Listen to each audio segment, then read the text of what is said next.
ya waleta matam sanga. Yabo.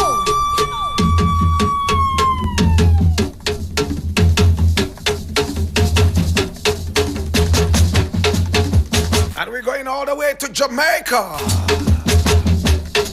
And we're going to be speaking with Lizard, Clive Hunt. Oh my God have mercy. Now Clive Hunt is a veteran Jamaican musician. In fact, he's a Jamaican reggae multi-instrumentalist. He is an arranger and at the same time a composer and a producer. Oh my God have mercy. And his name is Clive Lizard Hunt. Oh my God have mercy. Oh God. My brother, my sister, we're going to be having a very interesting interview. We're going to have a very beautiful interview. Yeah, man. Beautiful interview. My brother, my sister. And it's going to be most interesting, trust me. Clive, how are you doing? And we are live on Facebook. Yes, live on Facebook via Zoom. Clive, how are you doing? I am good, my brother. Thank you. Oh, my God, have mercy. Oh, my God, have mercy. And thanks so much for agreeing to talk to us all the way from your base in Jamaica. Yes, man. Anything for Africans. Interesting. Beautiful, beautiful. All right, so Clive, tell me how it started for you as a sound engineer and arranger, multi-instrumentalist, and all that. Did you originally think that you wanted to be a musician, or did you come out as a musician, like wanting to be a musician? No, I had never had no inclination. But I can tell you, my father used to sing. I always remember him singing for me just before bedtime. And singing all of those country and western songs. Anyway, in my town where I live, where I'm still here, where I was born, there's a theater. Back in the days when reggae artists, musicians like Jimmy Cliff, the Eptones, Bob Marley and the Wailers, the Scatterlights, all of them used to tour. I was a little boy, and I couldn't go. They wouldn't allow theater, but I used to sneak with my school friends to the liquor side door and borrow a hole somewhere so we could watch the concerts. And I remember seeing some of those names people I mentioned to you. And would you believe a few years later I was in the studio producing them? Wow! Wow! Yes. Interesting. My journey started as I went to school, and you had to do a vocation, a trade. And I was learning to be a tailor apart from my. And then they started a music class, and apparently just where I hung out in the evening after school, the music room was right there, and I was watching it. And it was up the school where you were bored. You had to stay at the school.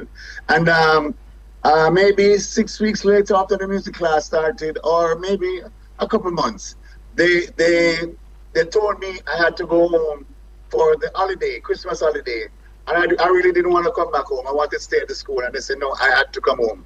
So I knew I was going to go home to be the best boy in the tailoring. So I asked my tailor instructor if any boy ever went home and he was the best in more than one vocation. And he said no. So next day I went to join the music room because I've been watching everything from day one. The music teacher was teaching the class. And I went in and told him I want to join the class. And he was happy because I was very popular at that age. I was about 12 going 13. And he was very happy because he thought I'd bring some other boys on board. Anyway, when I went there, he told me I could join the class, but next year after Christmas. So I said, no, I want to do it today, boss. He said, no, you can't do it today. You have to do it after Christmas. And he said, today we're doing a test, like the end of the term test. So I said, I want to do the test. He said, you know music? I said, boss, I know more than all of them in the class. Wow, wow, wow. And the theory of music, bass clef, treble clef, notes, time signatures, everything. Before I actually joined the class, I took the test and he gave me 2 hours to do it, and I did it in 10 minutes, and I came out way ahead of everybody. And he said, "What's your name?" I said, "Clive." He said, "What?" He said, "What you do?" I said, "I'm a tailor." I said, "Not from today." That was it until this day. Oh my God, have mercy. Clive Hunt is my guest, all the way from his base in Jamaica. Now, he was born on the 31st of May in 1952. So he's 72, is that correct?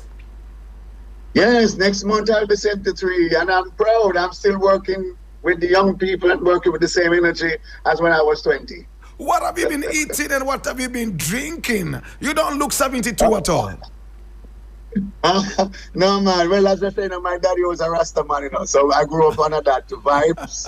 And I treat myself bad, actually. I'm amazed also. I just think I'm blessed, actually. That's really, yeah. All right. So, Clive, I'm going to ask you this. Alpha Blondy granted an interview a few years back, and he said that a lot of his success would have to be credited to you.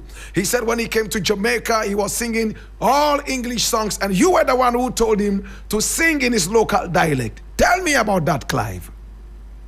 Well, actually, it was long before he came to Jamaica. I knew him when he wasn't Alpha Blondy. I knew him when he was Sedu Coney. That's his right name. Right. I was in New York for the only time I left Jamaica for more than a year. I was in New York in the late 70s, mid to late 70s. And I went to I hadn't seen my music associates, my musicians and engineers and the artists.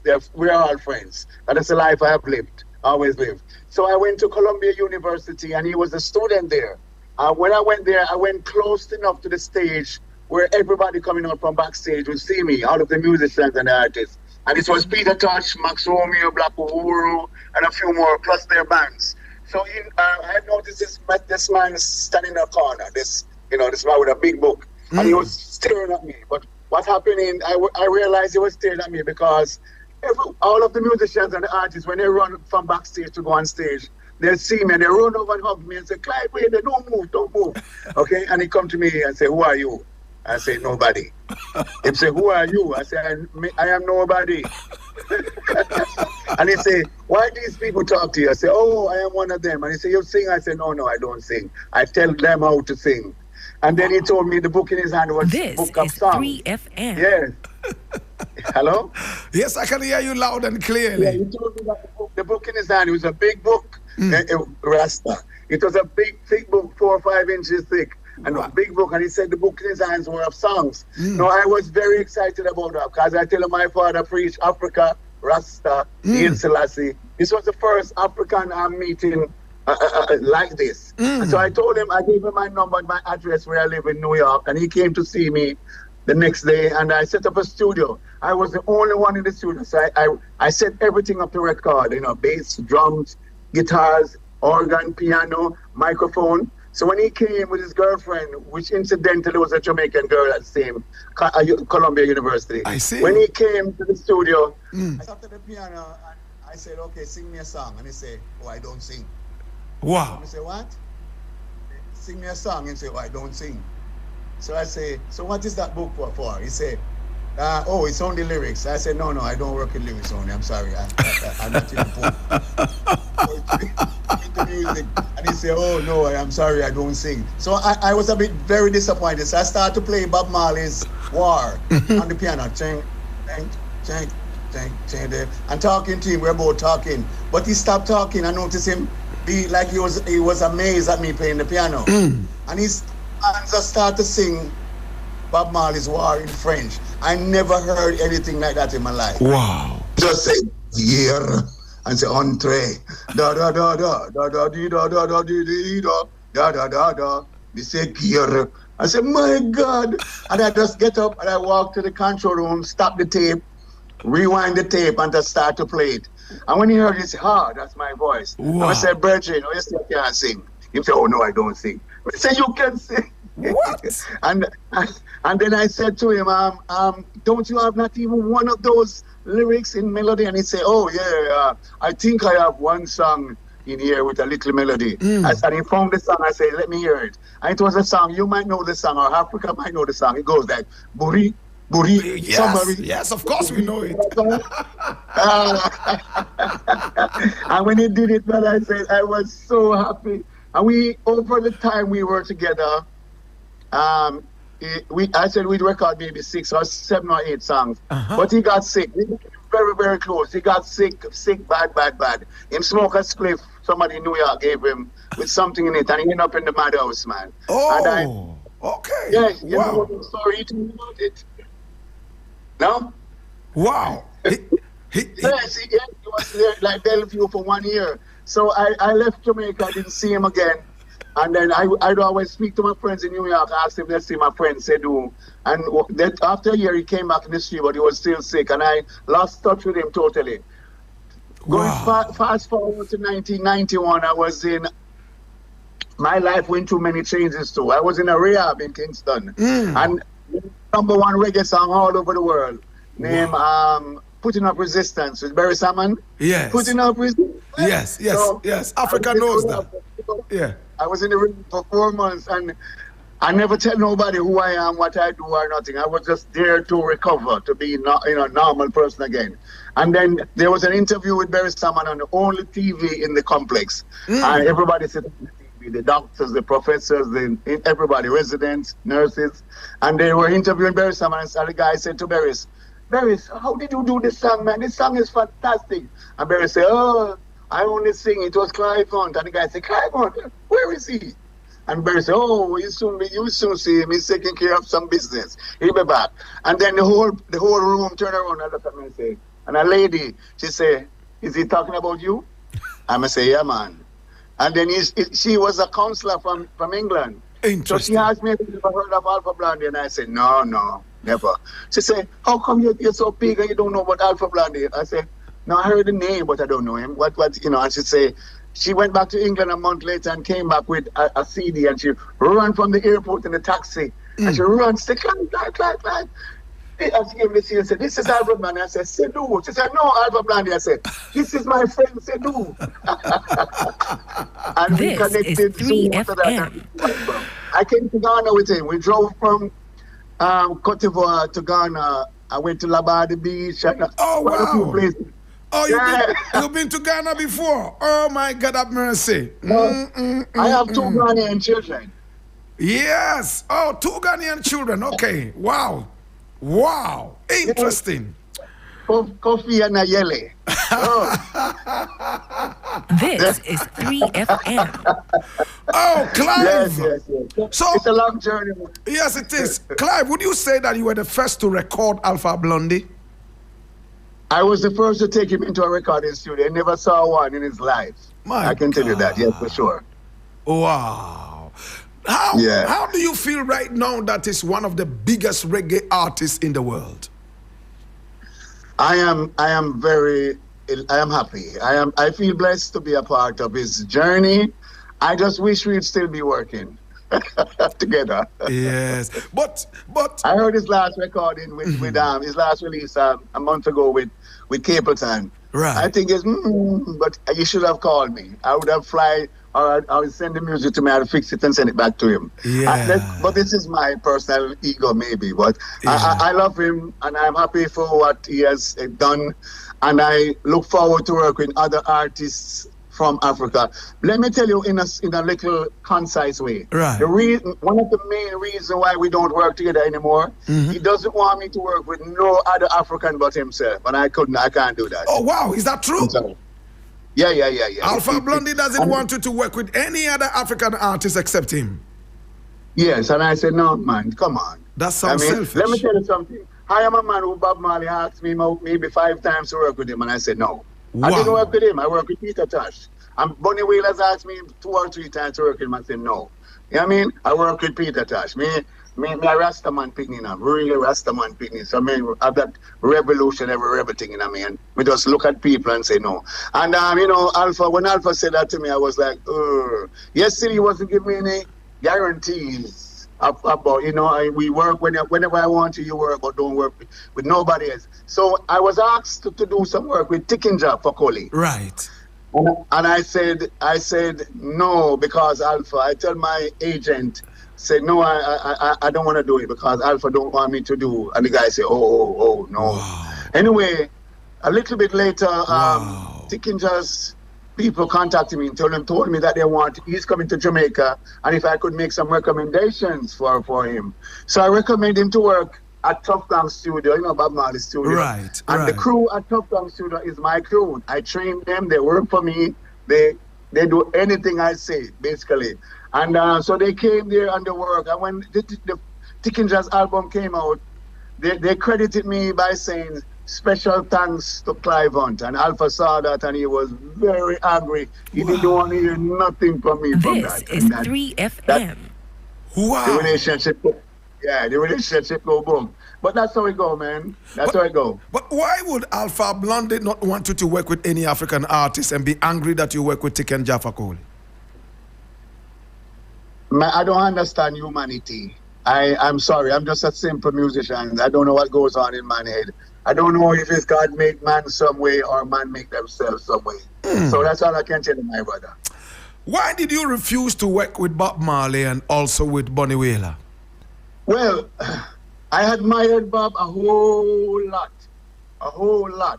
When I was a little boy those days, I'm telling you, these men, when I was a teenager, I was working with the top reggae musicians in the world. I didn't know that all of these people were the top reggae musicians, and some of them are top musicians. I just learned music. I learned classical music. So I was proficient enough on my instrument or in theory of music and the orchestration that I know any instrument, the range, the register, what they can do or not. So I ended up working very fast and rubbing shoulders with the best. So Bob and the Wailers, not Bob Marley and the Wailers, which it was just Bob, Buddy, and Peter. I ended up backing them in a band I was in. I was a guest member of the band for a night, and I turned up and we played. And I loved them. I loved the performance, but I noticed Bob had a different spirit from Peter and Bunny. And when I started to work with another a reggae group of musicians, which their office was across the street from Tough Gang original office downtown Kingston. I was kind of very reserved. Those days I didn't drink a beer, so I didn't talk unless I had an opportunity. I had something really to say. I'd be very quiet. So anyway, wow. I was watching Bob and the type of people he talked with, and then he noticed the people that he love and respect in music always come to me whenever I come to this place. They always come to me first, and I don't know if he asked a question about about me, and somebody told him that I play the flute also. And he called me one day and say, you play flute? I'm going to say, yeah, man. Oh, there was a Dennis Brown song, which was a #1 song, and I played the flute on it. And he heard it, and he called me and asked me if I did it. I said, yes. So he told me he was going on tour, and he'd like me to play. And I said, no. Sorry, man. I don't play that well. I told him I didn't play that well to go tour with him. I just didn't feel the vibes. Anyway, after a while, I get to know him more, and then the 10-stone vibes around him. It's a lot of rough stuff, road boys and rough stuff. Oh, okay. And I didn't want to be involved in that too, because I joined the Jamaican Defense Force. The army took me in the army when I was 17 years old. Right. And I did so well. They sent me. They attached me to the British Army for 1 year. And when I left, the army didn't want me to do no music because I was a very proficient soldier. Music made me very good at many things. Okay. Wow. Anyway, I didn't want to hook up with him because he had too much road boys around him, and I was afraid that I might be in a confrontation with one or two of them. So I decided to stay away. And I actually. Up to this date and until now, me and some of those rude boys are friends, but me and him never get together. Okay? Interesting. So that's it. I work on quite a few Peter Tosh albums. Since he was signed to Rolling Stones Records, I was his arranger. He's musical arranger. All of those Mama Africa, those Johnny B. Good, all of those things. Oh, wow. I did all of those. I've never really worked with Bob, no. Interesting. Well, my guest all the way from his base in Jamaica is Clive Lizard Hunt. Oh my God, have mercy. 72-year-old Lizard. My brother, my sister, we're having a beautiful conversation right here on 92.7 3FM, your urban lifestyle radio. Now, Clive, tell me, you were in the rehab. What took you there? Yeah, that's another. And let me tell you, Blakk Rasta, my life's many journeys. Okay, there's a guy who's writing a book now for 3 years, and I think it's driving him nuts. But I think I am driving him nuts because he's just writing all of these nice things about me. And I don't want that. Every book I've ever read about any reggae personality, Yeah. I can say because I've been around them all my life from I was a teenager until now. Right. I know them differently from how the books write about them. Wow. And I would like if they're writing about me, they write real stories. You know, like you say, you have the internet and you have the dark net and you have all of these things. Yeah. So I was very popular as a producer, a musician, an arranger, and a teacher. I teach and I learn, you know, it's serious. And I teach engineers how to appreciate sounds, how to balance, how to mix, you know, properly. And why, to me, mixing is like a conductor conducting an orchestra. So sometimes you tell the string section to shh, quiet. Sometimes I tell it on like to the brah. You know what I'm saying? So this, to me, I bring this concept into mixing, and I teach some of the greatest reggae engineers this concept. So anyway, what was the question again, please? Tell me, last one. What took you to the rehab? Oh, yes. So because of my popularity, some people would be telling me all the time that there were some of my colleagues and people in the business who were using drugs. And drugs, like in Jamaica, only drugs, you know, is ganja and cocaine. That's it. You know, cocaine, and they were using cocaine in various ways. Now, I grew up around ganja. My family... My father, they eat, him drink, him smoke, him sleep on ganja. So ganja to me, I never had it as a drug like that. But when they say drug, it was okay. And I used to tell everybody that if I found out that one of the person I am working with, you do cocaine, I will not work with them ever again. Wow. No more. So because I was very strong in my utterances about this, there were people right sitting next to me every day who was doing it, and I didn't know until I found out when I was in New York doing a recording session that, you know, something bad happened, man. I had a big session, big crew of musicians, same musicians Quincy Jones were using and on a Frank Sinatra project. I wanted them on a reggae project to do horns and strings and all of this. I told you I arranged. I write the arrangement, and a friend of mine who was supposed to be there to balance me as my business partner with the money to pay, he just disappeared in the middle of the session in New York City. Would you believe? In the middle of the session, and I was left with holding half of the bag, and I had the best musicians in America, all of them, working for me. So I got it taken care of, and then a friend of mine told me, who was there, tell me, say, you know, your guy, you know where he is? He's down by a friend at somebody's house. This other person he talked about was one of the Bob Marley Wailers, a band. So I went down to the house, and I went down there. It was the man's house. He didn't feel no way. He's not hiding it. Don't care if I know he smoke or drink coke, whatever, he smoke, sniff coke. So when I went, he let me in. And when I went in, I saw my friend and a few other famous people that you know and know of. And the world knows of. I'm going on them, say, oh, I'm Clive. But I noticed everybody was hiding something. One hand was hiding something. And I got hungry. I said, what are they hiding? I thought they were hiding guns or they were going to hurt me or something. And then the guy who owns the house say, show me this thing and say, hey, this is what everybody is doing. And so that was it. They were involved in the drugs. And he showed me the power of Nilia. That's the word. Anyway, I say to him and them, I say, let me tell you, nothing can let me behave like Uno. Nothing can let me behave like you guys. And I said, let me try that.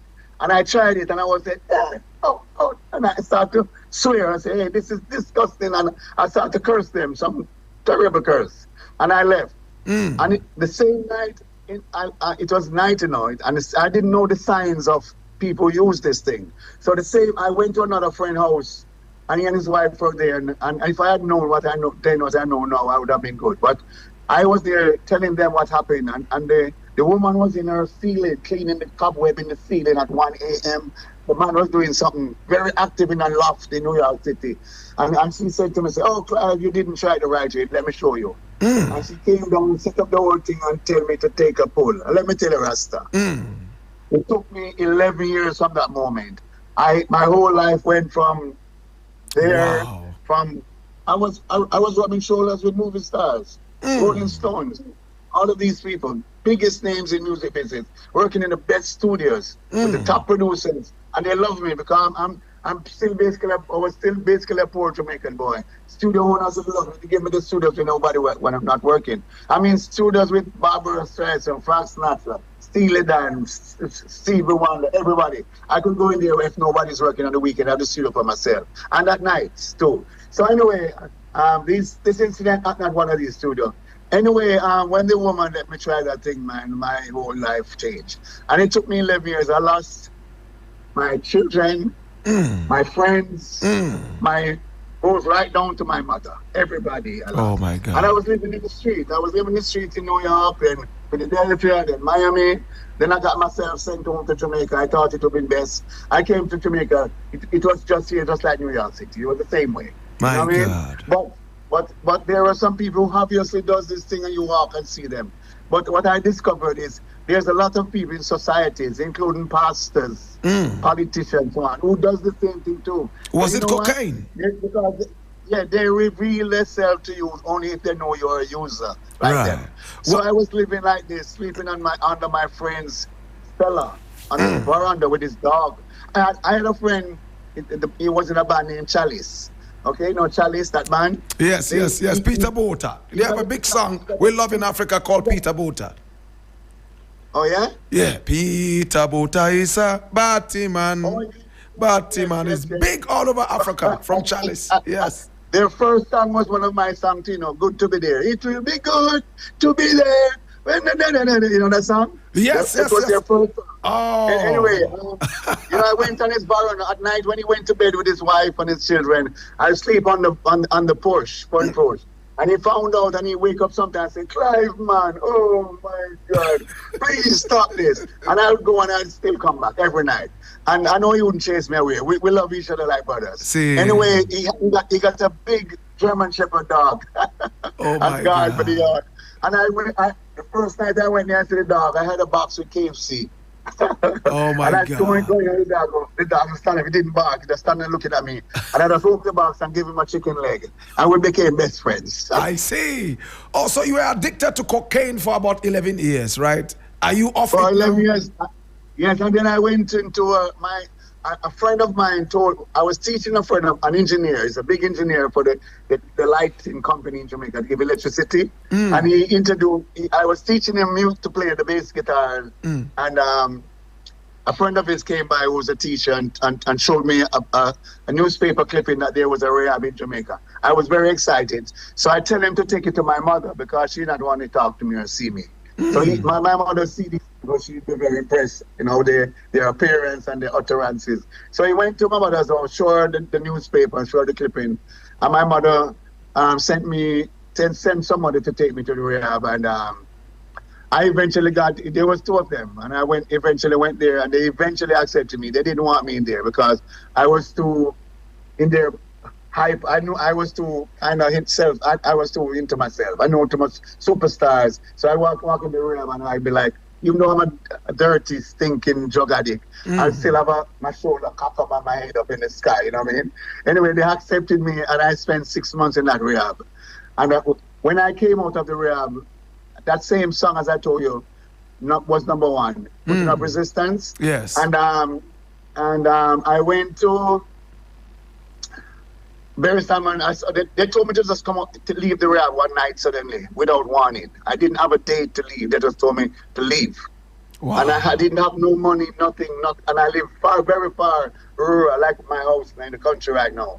So I walk to where I know Barry Salmon hangs out with his friends and most musicians, the Mighty Diamonds. Most of us hang out around the studio in halfway tree here in Kingston, essentially here in Kingston. So I walked there, it was a few miles, and I saw Barry Salmon playing dominoes, and I didn't get very upset, man. I said, Clive, what are you doing here? Why did you leave the place?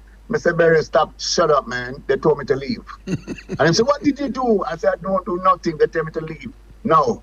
So he said, so what? I said, I want to go to my mother's house in the country. And my mother now loves me, you know. I'm her baby again. And so, but she was in New York. So I was feeling very disappointed and hurt. And I was afraid of the dark and the night and the street and the night. You know, the life of a drug addict.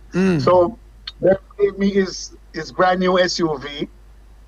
I left the place in a little bag, with about 3 suits of clothes and underwear and a slipper. And the parents gave me his brand new SUV. Wow. And I drove up here, pick up my bag, which I left in the yard.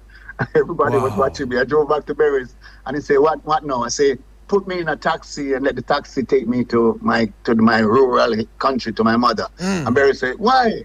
I say, I have to go. I can't stay here. And Berry say, Clive, everybody want you to work. I say, I want to go home. I don't want to work. Berry's convinced me to come to his house to stay with his family. And I spent 2 weeks with him. At the end of the 2 weeks, I bought my own car and drive home. Wow. Yes. And Jimmy Cliff saw me when I drove back to Kingston the first time.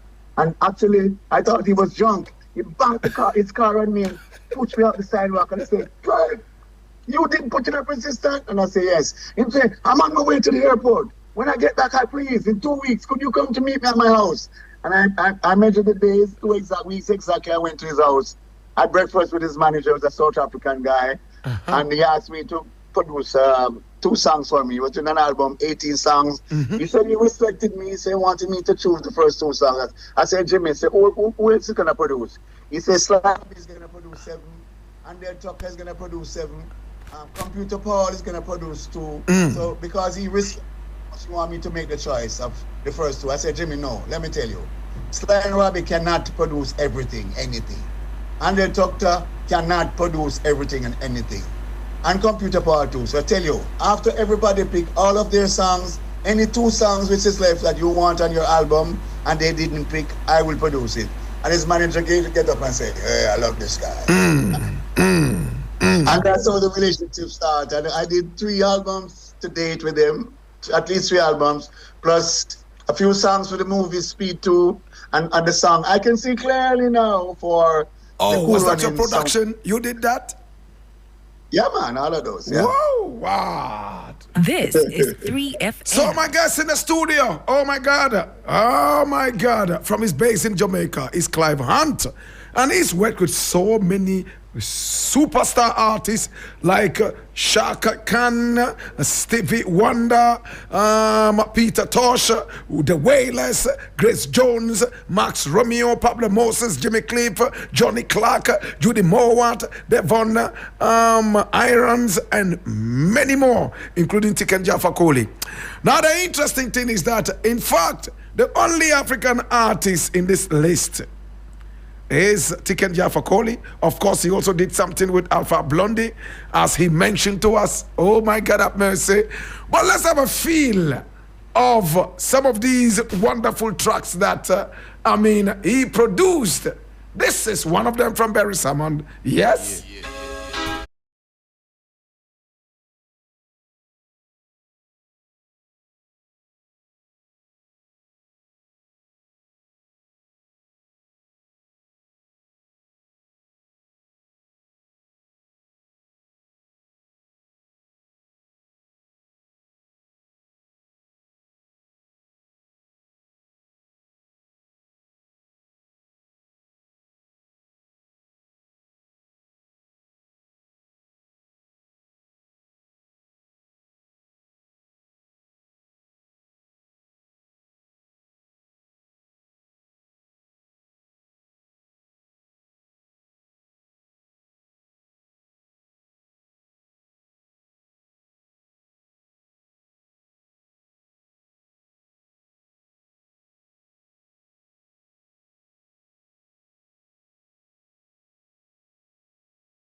And back to Kingston, Jamaica with Clive Hunt. Lord.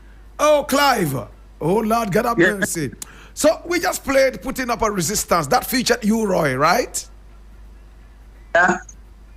That's right. Yeah, Putting Up a Resistance. Sorry. Not tell her. Eh? Yeah, man. Yeah, man, we just played Putting Up a Resistance featuring you, Roy. I mean, that was a problem. Yeah. Yeah, man. Yes. All right. So, Clive, you played. You worked with so many different artists. Tell me, which one of them did you enjoy working with most? Oh my God.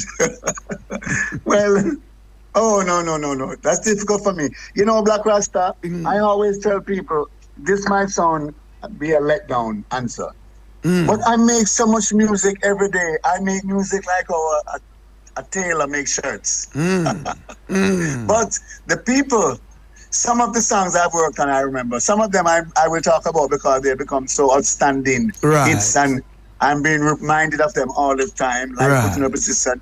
I can see clearly, and so on and so on and so on. Yeah.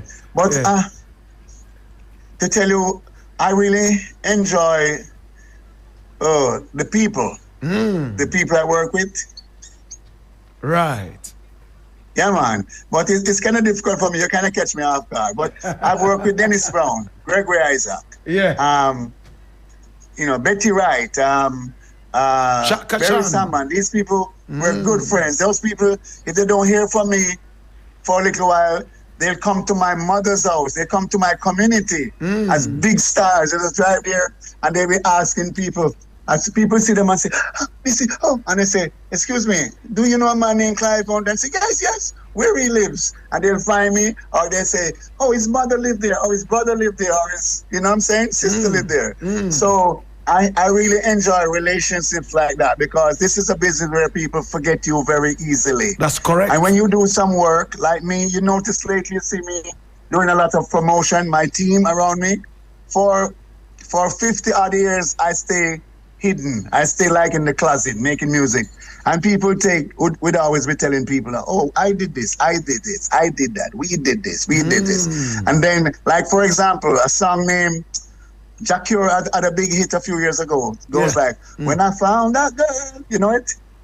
I think so. I think I do. Yes. It's a massive hit. It's a massive hit for him and for reggae. Because after I did that song, I got a big contract. That lasts up to now, basically with VP Records. I did maybe 2 movie soundtracks and hens of work. I did another album with Jimmy Cliff. But when I did that song, Jack Kerr was just around. He wasn't even in the studio. He didn't even give a damn. He didn't know what was happening. You know what I mean? So, and you'd believe he was on the BBC Radio 1 with Radigan in England a couple of years later when he was on European tour.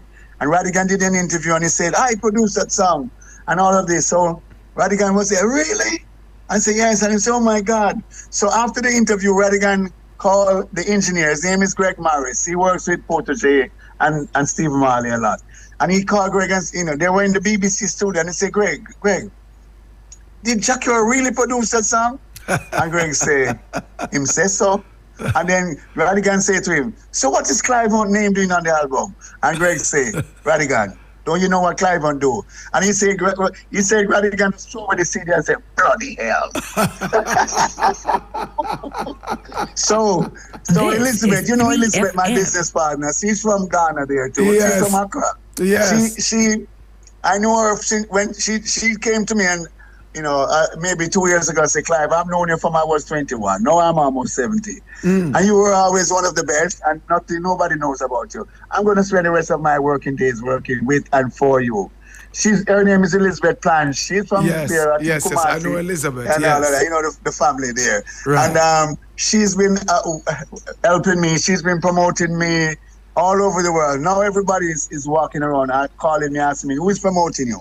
So she just took me and my name and my work out of the closet, and I intend to continue working at this level and more until I can't do it no more. Is the digital world a challenge to you? I mean, I know that you began in the analog days. Digital, is it a worry to you? No, brother. No, man. I tell you, I work with some of the best youths in Jamaica, technical people. I was the one who first started. I introduced Sly Dunbar and them to drum machine to keyboards. I used to be a manager for Samash Music Store when they were only 5 in America. And I worked there for 3 years, and I introduced reggae to these all of the new stuff coming on. And let me tell you, all of the youths who work for me, they have to be the best because I make demands which are not possible as yet. Interesting. So don't worry yourself. I am very, very, very much with it. And any day I slip, you see the young people who plays on all of the music you know of, right? They're gonna come I'll call one of my sons and say, Uncle is losing it or what? No, I stay up, man. Yeah, they think that I'm going mad. I'm done with. And as far as they are concerned, listen, trust me, my relationship with my crew, the team, everyone I work with is most beautiful. Okay? I'm gonna ask you two more questions and we'll be done. Tell me, which is the biggest song you have produced yet? I would say Putting Up Resistance. No. When I can see clearly now, and I say this because I have traveled a lot. You know, music people, we travel a lot. Any country on the planet you go to, you hear that song on national radio right through the day, and you hear it on national TV. In the song plus the advertisement, it advertises people are selling boat ships for, yachts for $1 billion. You see the advertisement come on, you see the yacht, and you hear, I can see clearly now. Right. At any country, you don't hear. Let me tell you, when I say this, a lot of people, even the Malis, don't like it. If you go to any of these countries, Russia, North Korea, you out anywhere, Brazil, anywhere, you don't hear about Marley on national radio. You hear him on the little community radios and the internet radios. And you hear him on the street, but on national radio in every single country I've ever been, and anyone in reggae I've ever been. Check it yourself from now on. You hear, I can see clearly now, right through the day. Wow. So I would say that. Yeah, I would say that. Yes. So, Clive, you haven't worked with many reggae artists from Africa that much. Tell me, what is reggae from Africa to you like? Is it authentic? Is it weak? What do you think about African reggae? No. It's Africa is the rules. Africa is the foundation of what we do. You know what I mean? It is authentic. I just wish sometimes one or two of us will be invited to participate, or like what you said, like you and I, you sent something to me, see what you can do with it. I would love to have this happening from all over Africa.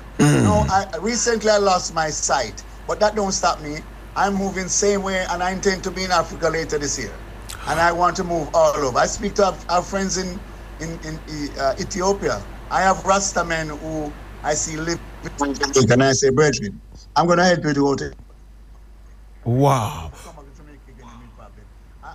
Go to Africa, don't come back here. And they're living there, they call me daily. Yes. Interesting. So, you have lost your sight totally, you don't see anything?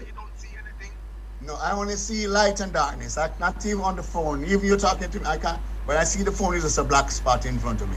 Yeah, I've lost it, but hey, let me tell you, man, me's a real Rasta man picking up. Me get shot 8 times. Wow. See? And 2 weeks after getting shot 8 times, I was in the studio producing one of the biggest French reggae artists ever. His name is Pierre Paul Jacques for Universal Records. Yeah, I know him. I know Paul Jacques. Yeah, man. I made him famous, rich and famous. My mouth was wired up. I couldn't open my mouth. And I was in the studio producing like, come again. Okay, no. And at the same time, both of my arms were they used metal and have them up in the air. I couldn't move my arms down, forward or backward. And I was in the studio work 2 weeks after I got 8 gunshots, And let me tell you what I did. Every Friday evening, I was telling a friend of mine yesterday evening. Every Friday evening, I'd fly from Kingston to London to see a doctor in London to make sure whatever the Jamaican doctors were telling me was okay. And I did that for 6 weeks, and here I am. I'm good. So, Rasta, I was a survivor, and if I lose my sight, I feel blessed. Some people lose their hands, their feet, or one of them, or some people lose their head every day. I still have my recipe, and I still work. I make good music. For real, Clive, I want to say thank you so much for talking to us. The whole of Africa, is listening to you. And I'm sure that, we are blessed by, your experience and your story. Thank you so much for talking to us, Clive. More love, enough love, all respect. Love Africa. Blessed. Jagai.